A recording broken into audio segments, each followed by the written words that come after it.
Hello, everybody, and welcome to Blog 19 or Episode 19, dated the 3rd of July 2022. Yes, we've reached July, and the weather's been a little bit inconsistent. We had some lovely sunny weather in June, and then all of a sudden it's become a bit cloudy and down. A little bit like my demeanour, but we'll talk a little bit about that later on. Not been the best of weeks, probably one of the worst. But we'll talk a little bit about the news first. Let's get that news stuff out of the way. And as you know, I won't forget the war. It's bloody awful, so I'll always mention that in my news articles. So, two more Britons face the death penalty. They're held by Russian proxies in the Ukraine. They're reported to have been charged with seizing power by force and undergoing terrorist training. This is according to the state news agency in Russian-controlled Donetsk. I think that's how you pronounce it. Plus 21 people died overnight. That's quite recent news. Overnight. Based on Russian missile strikes on the Ukraine's southern Odessa region. You don't really hear too much about the war at the moment unless there's something drastic going on. They are bringing in certain stuff like these two deaths that might be imminent on British people that are over there. I just want it to be over. Not just for the fact that the Ukraine people, but for the world. To be quite honest, it's affecting quite a lot now.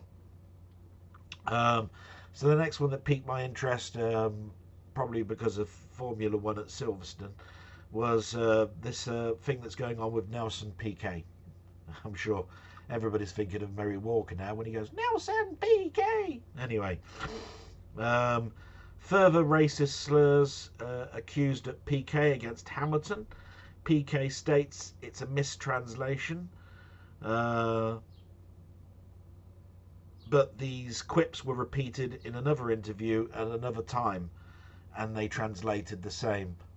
Now, I think that people in the media need to understand that it's not right. Racist slurs. The racist slurs are not right at any time, but we've grown up now, haven't we? We don't use these old terms from the 70s and 80s that were acceptable. I know sometimes that, sometimes I use the word coloured and it should be used black and things like that, which are common and easy mistakes to make. I always thought that saying black was wrong. So it gets terribly confusing. But these racist slurs are also homophobic slurs.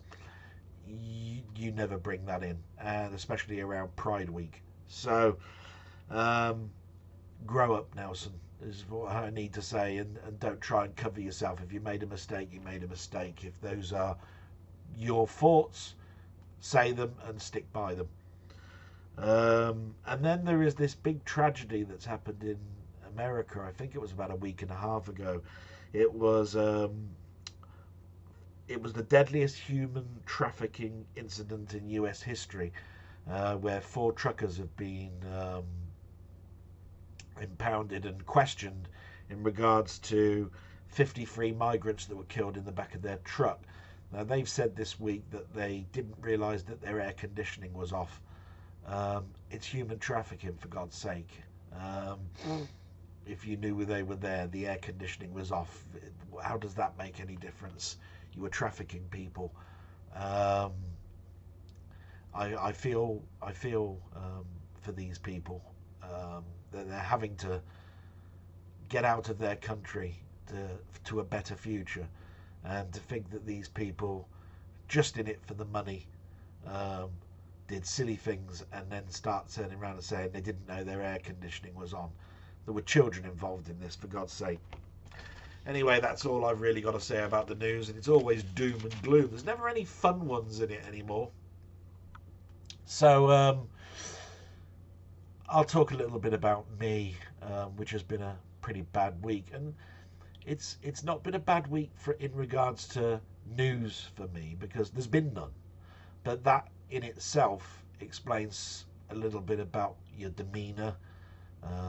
If you can't find anything interesting to do, or keep your mind stable, then basically you dwell. And basically you can always tell when something's bad because people don't take care of themselves. So I haven't been eating well. I've been eating bits there, here and there when I feel like I've needed to. I haven't shaved, as you can see. I didn't care about my hair or this video when I was switching it on, which is very strange because I usually look forward to doing something like this. But I had to reach out to a couple of people,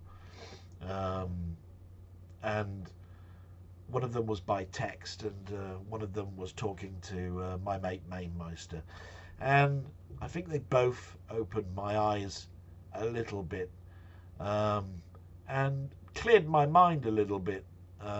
Just to give you a background, before I hit the record button on this, I looked at my pad and cleared my mind for 10 minutes before hitting the record button, where normally I would just sit up at the machine and basically hit the record button and just talk about anything that comes into my mind. I think it goes some way that you need to clear your mind so that you don't come across like, as I termed it in one of my texts to the one person that I reached out to, a whiny bitch. Because that's how I felt for a long time that I'm just coming across whining and moaning about my life. But then I have to realise, and it's something that Mainmeister said to me, was that you got to go past these points and you've got to do what the intention of your video first was. And I went back to my first video, put it on, and said that I wanted to record, warts and all, my progress through this year, good or bad.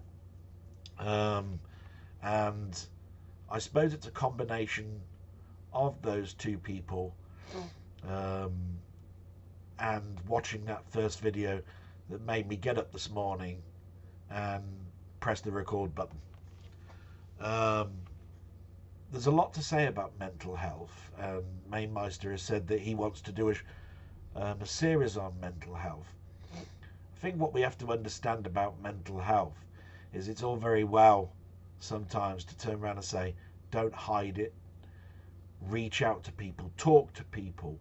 But if you've got no outlet to talk to, and I have to tell you now, that phone call I got from Mainmeister was the only phone call in the whole of the week that I had.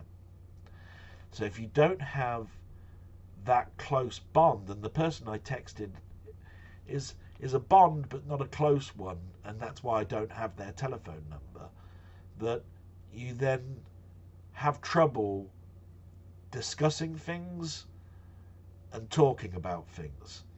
And talking to a camera can be something that's very beneficial, but it doesn't answer back. And so the only thing you're really doing is dwelling on yourself. And if you've been dwelling on yourself without looking at a camera and it's made you more miserable, then your mental health will just deteriorate.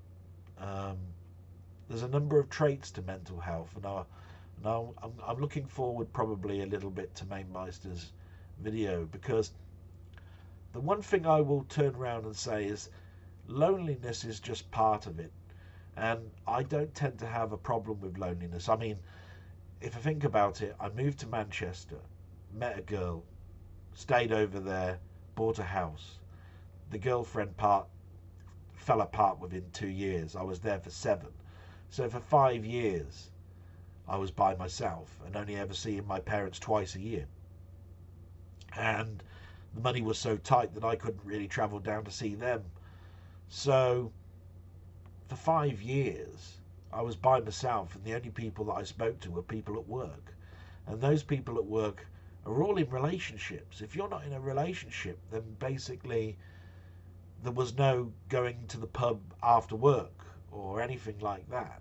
And you tend to find that your work colleagues, well, back then I wasn't that close to them. So the pandemic really was a bit of a breeze. That was 18 months. I was working all the way through it. I was doing 12, 13, 14-hour days more often than I was doing 8. And therefore, when people were talking about loneliness, staying in, I'm going, for God's sake, I've done that all my life. It wasn't a thing. The problem is, as loneliness progresses, as you move forward with no change, as you keep trying to change, going to clubs, to learn something new and maybe meet someone and all of that sort of stuff, and the more that doesn't work, then the more the negatives come in. Because the one thing that happened on service desk calls that I did for many years was it was the buoyancy of helping someone out and winning, and the other balance of trying to help somebody out and not fixing. And those things where you won, which obviously were quite common, otherwise the call center is not going to be very successful. Those things, they gave you a high, they gave you a buzz. It was almost like taking a drug or drinking 5 pints of lager. You had that lightheadedness about it all, and you came away going, even though nothing happened for me, I changed somebody else's life for the better, even if it was just for work-related things. That's a buzz. And from that point of view, that was great. When I turned manager and went into asset stuff, there was no calls. I had to push and push and push to get those wins. And I pushed as hard as I could. Pushed to the point where some resentment comes in, because while I should have been seeing my father's deteriorating health, I was at work because I didn't know quite how to handle it. Don't like to talk too much about my dad, but that's where resentment comes in for the work that's going on at the moment. So enough about me. Let's clear our eyes and minds, and let's go to shout outs. So again, very difficult because my output's been a little bit more this week because I've been bored. But I've hoped that I've done some entertaining videos, definitely some interesting games. It's a shame that there weren't more good ones than bad ones. But anyway, shout outs. Jambon, Down the Rabbit Hole, Martroid, Milfy Swimbuckle, Robert's Retro Gaming, Steve's 8-Bit Gaming, Colin Jones, Colin Ferguson, Panther UK, Mainmeister, Stevie Paperboy, 20th Century Gaming, and London Retro Video Games. They've all left me comments. Some of them have asked me questions, which we'll come to, and basically put a little bit of sunshine in my life. That's the best way that I can actually say, where it's been a bit all cloudy this week. Seeing those comments and so forth has shone a light on me a little bit. So thanks very much for that. Let's address some questions then, shall we? By the way, I hope I didn't miss anybody. I'm so sorry. I do go down these and it drastically changes right at the last minute, in fact. So I've tried to keep up with it all. So Robert Retro Gaming, I'm going to talk a little bit more about him in a minute. But his question for me was the favourite thing I do at the weekend or day to day. And do you know what? That's more a pertinent question when I was at work. And when I've been off work, it's been doldrums. But the mainstay of what I've been doing has been my walking. And I have to say, they say for mental health that exercise is good.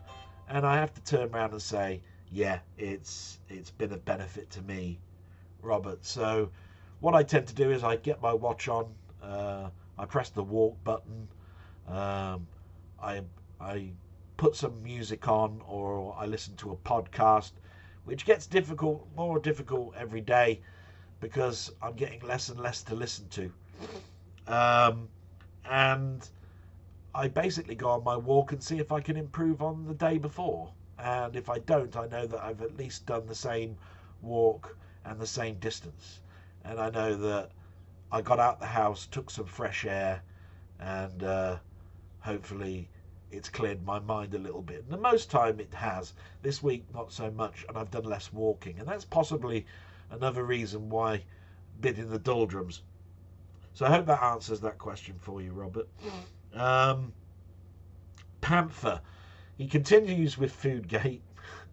I think he's starting to run out of ideas. I do value his questions. They do make me laugh. But he wants to know what the perfect roast dinner is. The perfect roast dinner, to be quite honest, I think if you're going out, is go to a carvery. And the shame thing about carveries, for me, is we used to have one local here. And now if I want to go to a carvery, it's a 20-25 mile drive. But they're bad, aren't they, for you, really, to be quite honest, carveries, because you go for the things that you really like and you don't put the things that you don't like on your plate. And a roast dinner sometimes can be the most balancing meal you can have, because you'll have loads of veg. And veg are good for you, you know, and even your pudding can be fruit. So, but I'm terrible, because I'll eat those things that I like and not put those things that I don't like on very much. And I do weird things, like they always say that you should have applesauce with lamb, you know, and I can't stand applesauce and I don't like lamb, but you get the idea. So, what would be my perfect roast dinner? Well, the vegetable wise, I like carrots and peas. So that's the easy bit for the vegetables. But the rest is all the bad stuff. Right, so roast dinner, roast potatoes, got to have them. Many as you can fit on the plate. I like mashed potato. Now, the bad thing about mashed potatoes, if you put it too close to the veg with the carrots and the peas, then you've got it all mixed in. Oh, I don't like mixing my food too much. I'm one of these picky. I'm sure I've got obsessive compulsive disorder or something, OCD or something.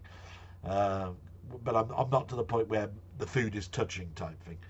But yeah, I don't like the veg mixed in with the mash and that. No.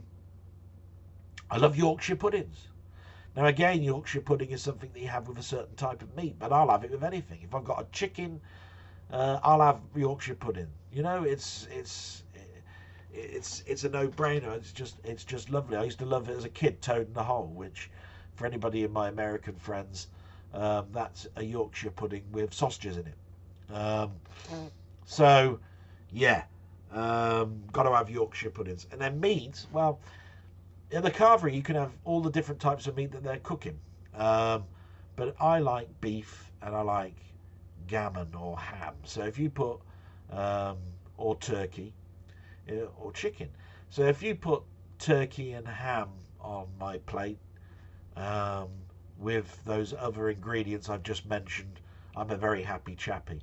But the trouble is, like as I said, I'm a bit weird. I'll put my salt and pepper on, not too much salt, but because I know it's in the food. But I do like pepper.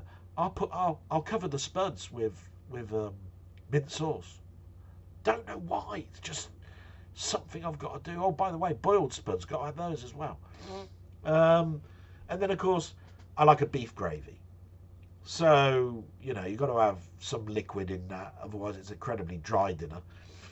So I hope that answers that. And I hope that this doesn't turn into chocolate bar gate and crisp gate.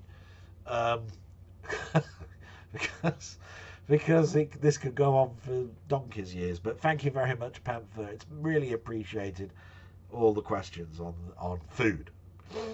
Okay?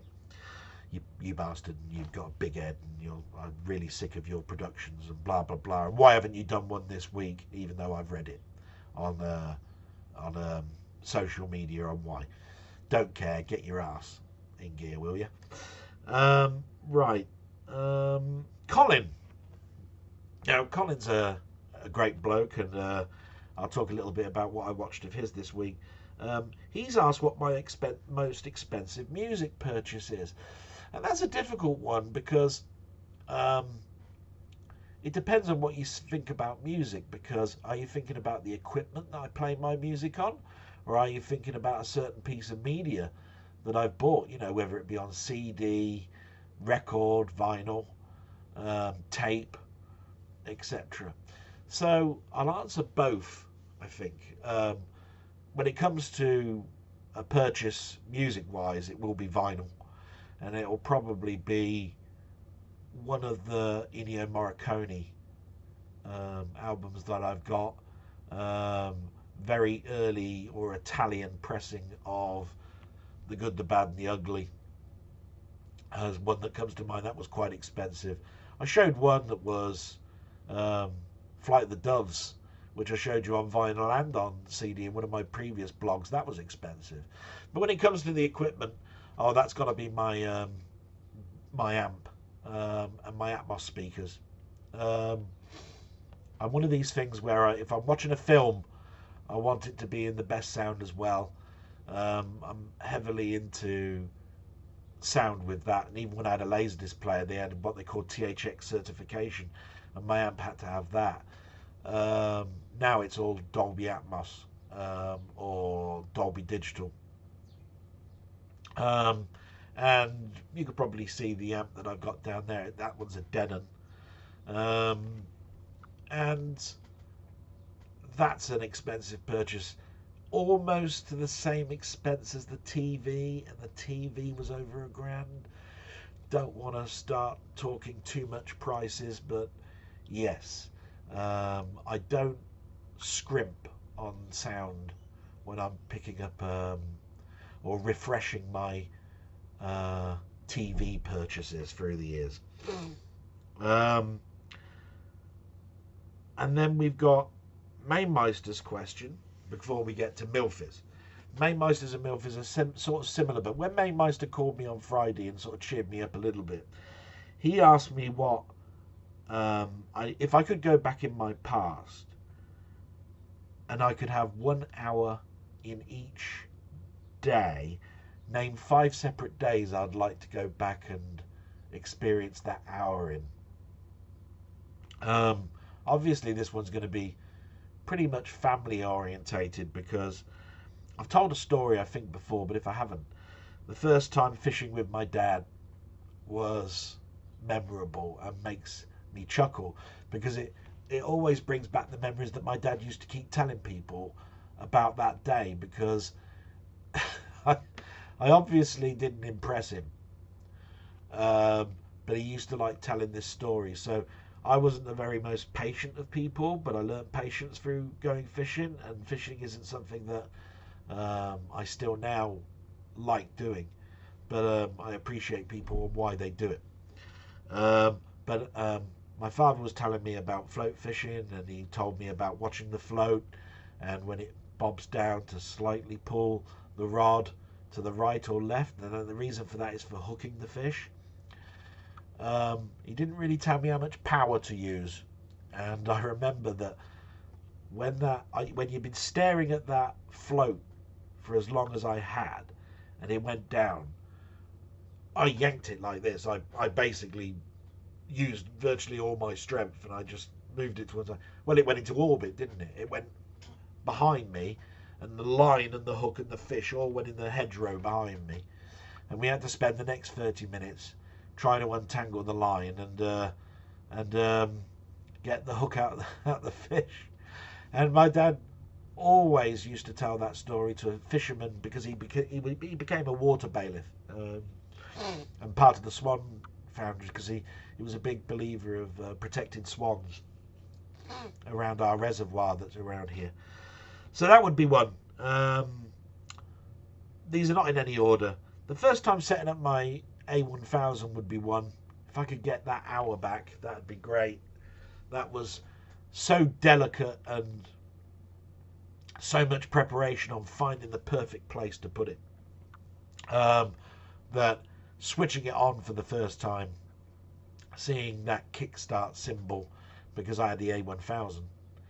And then loading up Workbench and then things after that. Just pure magic. Probably more than building my first PC. I'll mention first time driving through Death Valley. The reason for that is the lead up to driving to Death Valley is full of mountains and desert. I mean, let alone the desert of driving through Death Valley. But it's that apprehension that you see that first sign where it says, do not have your air conditioning on past this point. And you're driving through the lowest point in the States, which means it's the hottest point. And you can't have the air conditioning on. But I had that music on, listening to my soundtracks, taking all the visuals in, and I had a convertible. So if I could have that hour, yeah, I'd have that hour back every time. The first time taking my mother on a trip after my dad died, I remember surprising my mum and said, let's go for a drive, let's go out and I'm going to treat you to a meal and we'll go to Grandad's. And I just remember the conversation after we got back on how much she loved that day.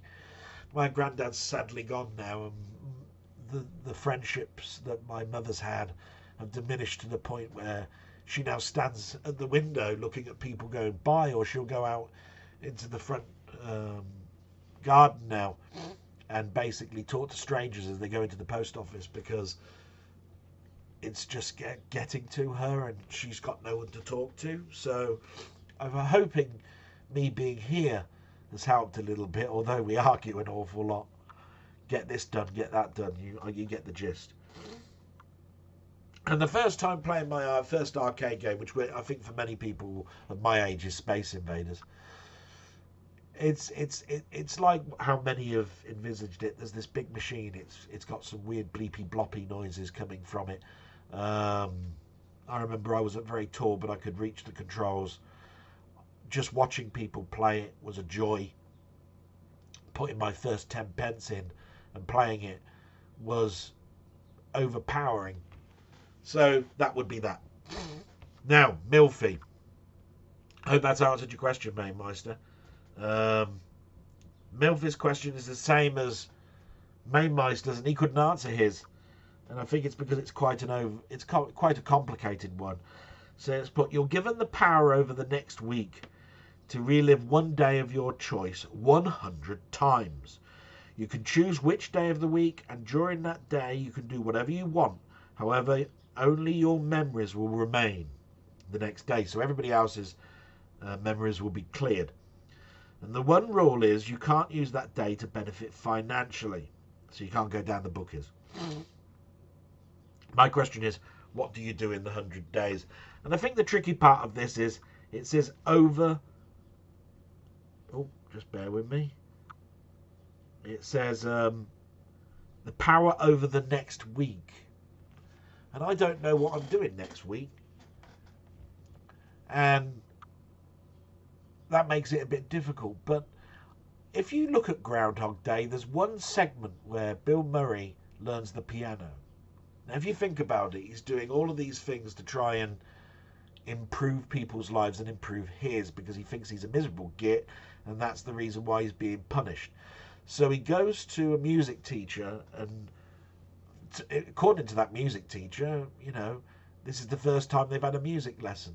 Of course, he does it over and over and over again. And of course, all he has to do is feign a little bit on the first couple of minutes. And then all of a sudden he's playing, I don't know, Rachmaninoff and and all that sort of stuff. It's often a cliche that one is the answer, because if you can control something so much and people can't remember it, and you say you've got a confidence problem, then you're going to want to sit down, learn to play an instrument, and then walk into the pub for the first time where there's a piano, get a pint and say, oh, do you mind if I have a little go on this piano? And suddenly you're doing an Elton John set. That's got to be a boost. And of course the music teacher comes in and said, I only taught him one lesson.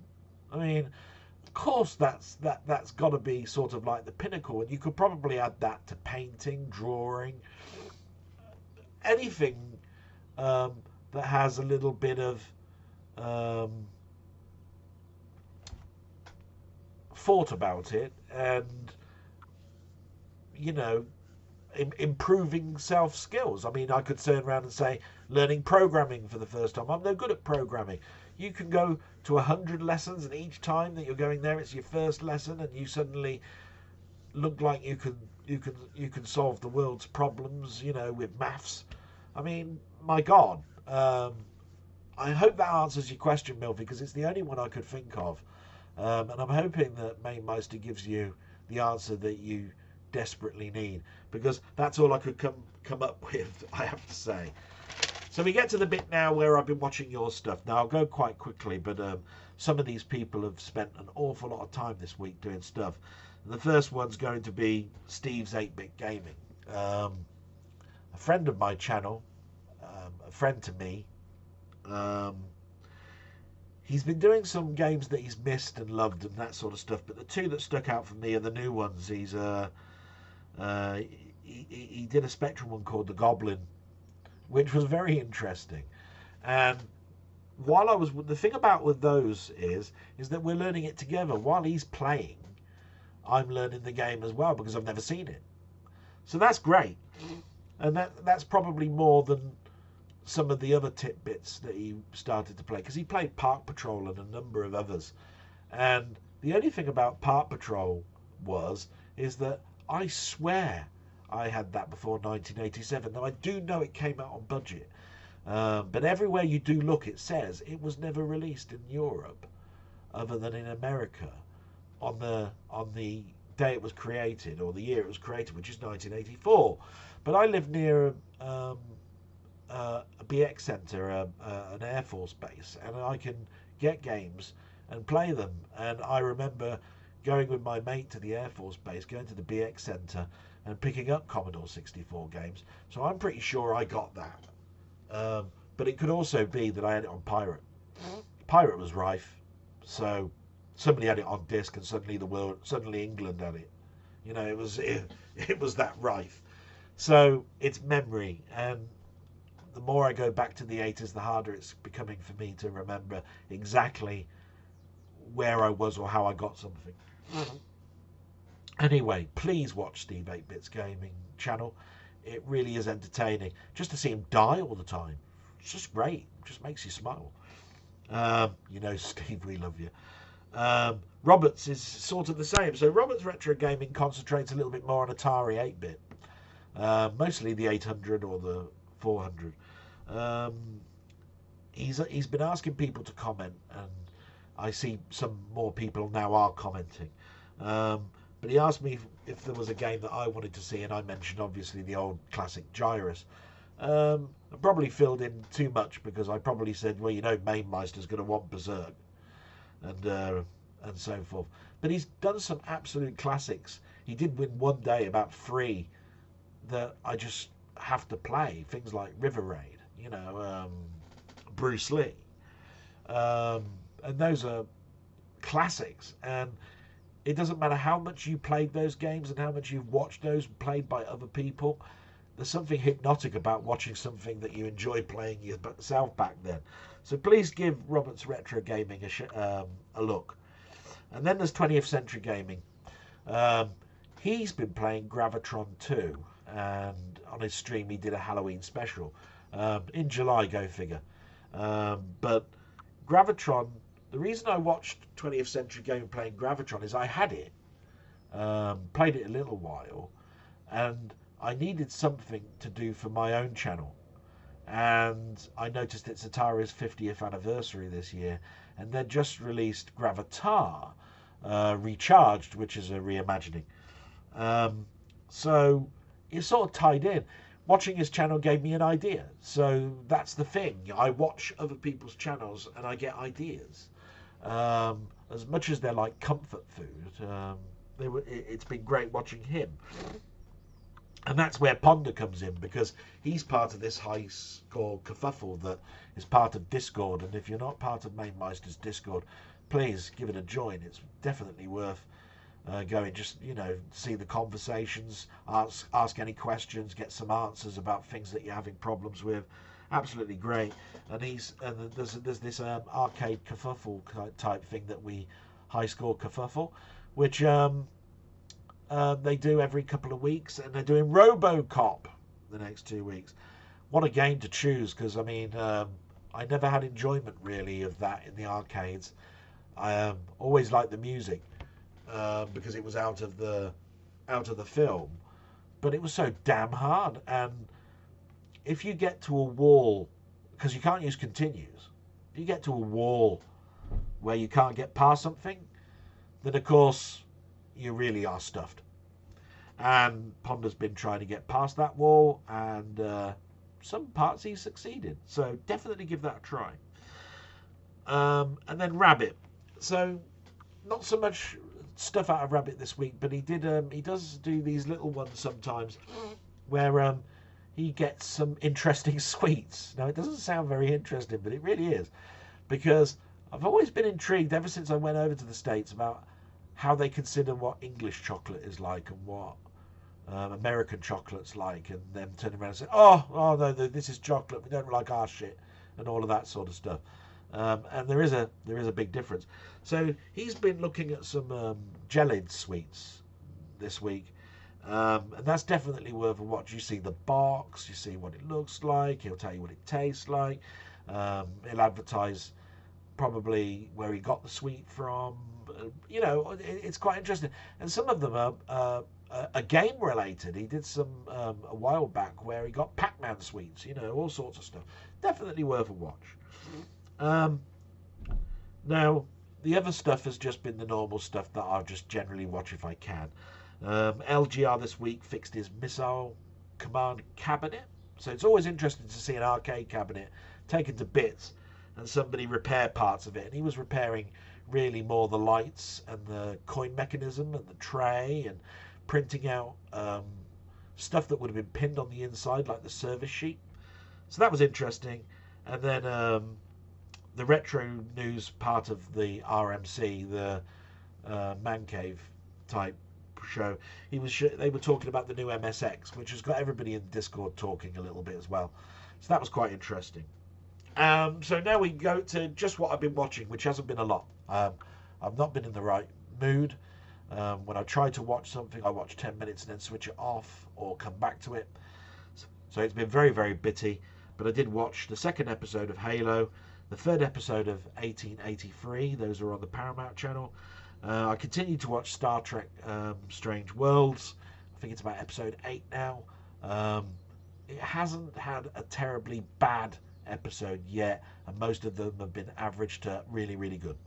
So that remains there. And Westworld came back. Season 4 of Westworld. Now, you either love Westworld or hate it. It's got a very good Rotten Tomatoes rating. I love the films. The first season was outstanding. The second season built on that. We've got to the fourth season. This is where sometimes you can start thinking that they're going to get to the end of 5 and end it, just like Lost and a load of other channels. So it's only the first episode. It was interesting. I can't say I'm riveted. Not like that episodes that I was watching last week, which I had to watch the whole thing, the Lazarus Project. If you haven't got round to watching that, please do. And that ends that. We'll go through some things that I bought this week, and I forgot to cancel some pre-orders, so there's quite a bit here to go through, but we'll go through them quickly. Most of these, remember, are steel books. Some of them, a lot of them I've cancelled. Some of them I didn't. Unfortunately, the ones I didn't came out this week. So hopefully this week, not a lot's coming out, even though I've just been paid. It's not much. So Tremors on Steelbook. I think a lot of people have seen Tremors in their life. Very good film. This is a 4K Arrow remaster. As you can see, a ton of extras. Okay, so that might be one that you'd be interested in.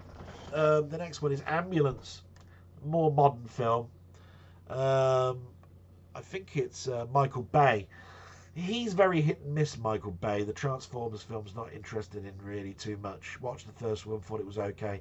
Everything after that was a bit of a dud.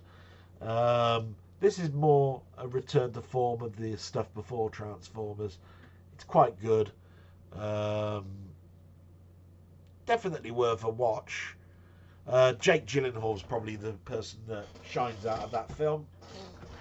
Then there's been the box sets, and they've reissued all of the Batmans. So we've got Batman Begins, which comes in a very big hard box. It's a steel book there, and of course you've got these extras, which are posters, cards, and a little booklet of the film.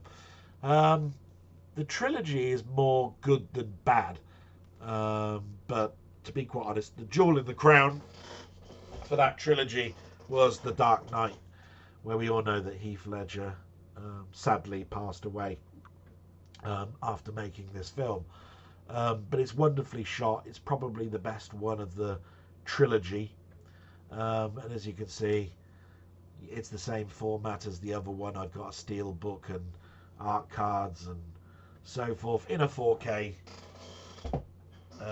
restoration. And then The Dark Knight Rises, which I felt was overly long. Good performances, don't get me wrong, but I remember going to the pictures and came away thinking my arse is bloody aching.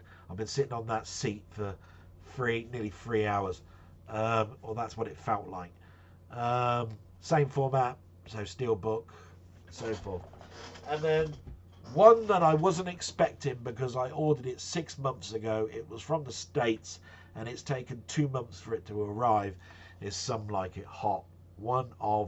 It is in my top 5 all-time films to watch. So I'm talking about everything I've ever watched. This is in my top 5. You might think, well, why is it that good? I can't put my finger on it. I've always liked Jack Lemmon. Tony Curtis, he's been in so much that in my childhood I wanted to be him, to be quite honest. I mean, I love the Vikings, even some of the stranger stuff. I think he did the Boston Strangler, which is a very, very good film based on those murders. But he was in English stuff, like I think he was in The Persuaders, is it? Or The Protectors? The Protectors with Roger Moore. And, you know, a staple point probably of my childhood. And then, of course, you got Marilyn Monroe. And what can you say about Marilyn Monroe that hasn't been said already? So, fantastic. It's a 4K disc. You can only get it in the States. It's not over in Britain, which is why I ordered it. And there's lots of extras. And, of course, you know I've had the Laserdisc, the DVD of it. I've had just about all of it. So that's great. And the last thing we talk about, isn't it, is my big box gaming. Yes, well, I haven't forgotten here. So, I don't know if many people know about Neverwinter Nights.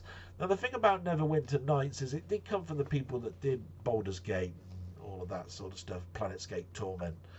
But actually, you could construct your own role-playing game with this. And of course, you can see the Atari badge and the BioWare badge in the bottom. But it was bugged as hell. But it was one of those milestone points where now I can start writing a game using a new engine with the complexity of Baldur's Gate. Wow, well, I had to buy it. You know, it was a little bit more expensive than normal. And there you go. And then you know my love of RTSs. So there was Mech Commander, the first Mech Warrior game of the Tactical Command. So as you can see from that, it's not like getting into a big robot and it's all 3D. It was RTS. And I remember playing this one to death, and it got a good review, 90% in PC format. Everybody knows Quake, so we can just go past this one quite quick. But I've got the big box version of Quake. As you can see, PC Zone gave it 96%. We know what a quantum leap it was probably from Doom, what Quake was, and how this engine was used over the following years. And then as a last sort of like role-playing game, which is a bit more obscure, is a game called Nox. Now, this was done by Westwood, who do Command and Conquer and so forth. And I think the thing that intrigued me about this is it had that same sort of isometric view. But if you ever noticed in those isometric views, if things were across the road, you had to go round them. You hit space on this one and you jumped. So having a jump mechanic in a role-playing game intrigued me to the point where I bought it. And it's as simple as that. Now, that's pretty much the end. And I've decided I will continue. I did, like I say, mention at the beginning that I thought about ending it all, stopping this. Thanks to those people that reminded me that there's good in this and there's benefits to this. I'm just so sorry that I come across like a whiny bitch. But not much fun in this one. I do apologise for that. Maybe there'll be more fun in the next one. I hope so. Please keep sending your comments in if you can. If you can ask some questions, that's great. But there's no need if you can't think of a question. I can fill it with something else, I'm sure. Just has to make me think for the preparation of the next one, doesn't it? I spend most of Saturday doing that, but it is fun. Thank you so much. Till the next time. Bye-bye.